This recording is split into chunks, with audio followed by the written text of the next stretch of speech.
শাশুড়ির গলায় ব্লেড চালিয়ে দেওয়ার অভিযোগ উঠল জামাইয়ের বিরুদ্ধে।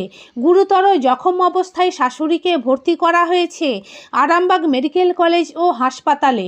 শুক্রবার ঘটনাটি ঘটেছে আরামবাগের রঘুনাথপুর গ্রামে। জানা গেছে, আক্রান্ত শাশুড়ির নাম ভারতী মুর্মু। তার ছোট মেয়ের বিয়ে হয়েছিল পাশের গ্রাম কাষ্টদ্বহির বাসিন্দা মেঘনাথ মালিকের সঙ্গে। কয়েকদিন আগে মেঘনাথের স্ত্রী নাকি স্বামীর সঙ্গে রাগারাগি করে বাপের বাড়ি চলে আসেন। এরপর তিনি বাপের বাড়ি থেকে নিখোঁজ হয়ে যান। শুক্রবার স্বামী মেঘনাথ তার শ্বশুরবাড়িতে গিয়ে এই নিয়ে বচসায় জড়িয়ে পড়েন।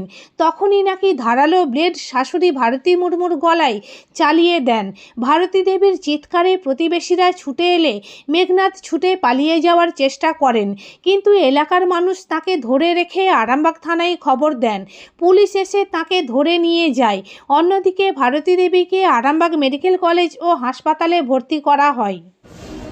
কি হয়েছিল বলতে গেলে আমি সেরকম মুহূর্তে থাকি না আর কি। আমি ওইখানে মাঠ গেছিলাম আর কি, মাঠে জল পাড়তে গেছিলাম।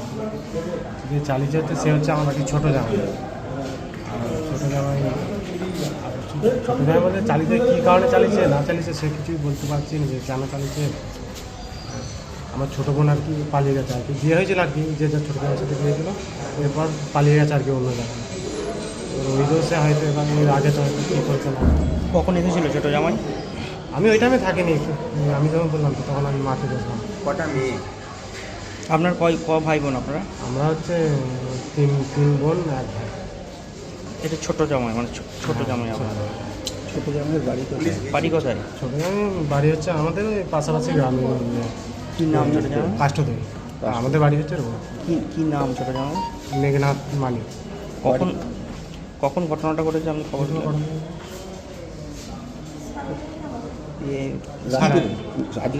আজকে সকালে ওই 11। কীভাবে মানে কী করেছে? কী করেছে কী করেছে উনি? কী করেছেন? গলায় কী করেছে? ওই গলায় ব্লেড চালিয়ে দিয়েছে। মেয়ে কি ঘরে নাই বলে কি নাকি এরকম কিছু কেন করলো? কেন বললো হয়তো যে দেখে আর কি আমার বোন আর কি পালিয়ে গেছে আর কি অন্য লোকের সঙ্গে, অন্য লোকের সাথে পালিয়ে গেছে না কি পালিয়ে গেছে সে কিছু জানি না। কতদিন আমাদের ঘর থেকে মোটামুটি গেছে আর কি। কবে গেছে? এবার রাগারাগি করে ওখান থেকে এসে কবে গেছে? হয়ে গেল 3-4 দিন হয়ে গেল। যে জামাই কতদিন ছিল এখানে? জামাই ওর বাড়িতে ছিল আর কি, এবার হঠাৎ এবার আজকে সকালবেলা এসছে। এসে এরকম হ্যাঁ। আপনার মায়ের নাম কি? ভারতী মুর্মু। ভারতী মুর্মু। ভারতী মুর্মু। আপনার নাম? আমার নাম তুষার মুর্মু। কেমন আছে এখন বলছেন? এখন এদিকে মোটামুটি ভালোই আছে বলছি, তো এখন ওটিতে কথাবার্তা সব বলতে পারছে। বাড়িতে কে কে ছিল? কেউ ছিল না বাড়িতে বলতে গেলে আমার বউ ছিল, আমার ছেলে ছিল। আমার বউ আর কি ওই মুহূর্তে থাকে না আর কি, মানে ঘাটে গেছিল আর কি। তারপর আমার ছেলে আর কি ছিল ওই টাইমে, ছোটো ছিল। আমার ছেলের বয়স হচ্ছে 2 বছর মতো।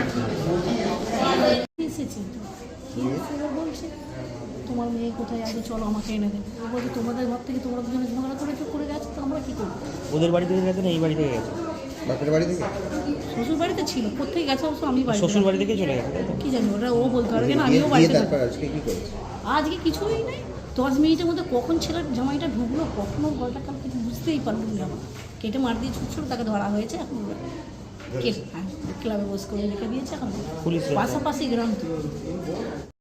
নিউ নূর সোফা সেন্টার। এখানে সমস্ত রকম সোফা পাইকারি ও রিটেলে বিক্রয় করা হয়। সমস্ত সোফা নিজস্ব কারখানায় তৈরি করা হয়। প্রোপাইটার হানিফ হোসেন খাঁ ও রুহুল হোসেন খাঁ, বড়ডোঙ্গল হাটতলা সিনেমা হলের সন্নিকটে, হুগলি। যোগাযোগ 7797170093 এবং 9382003105।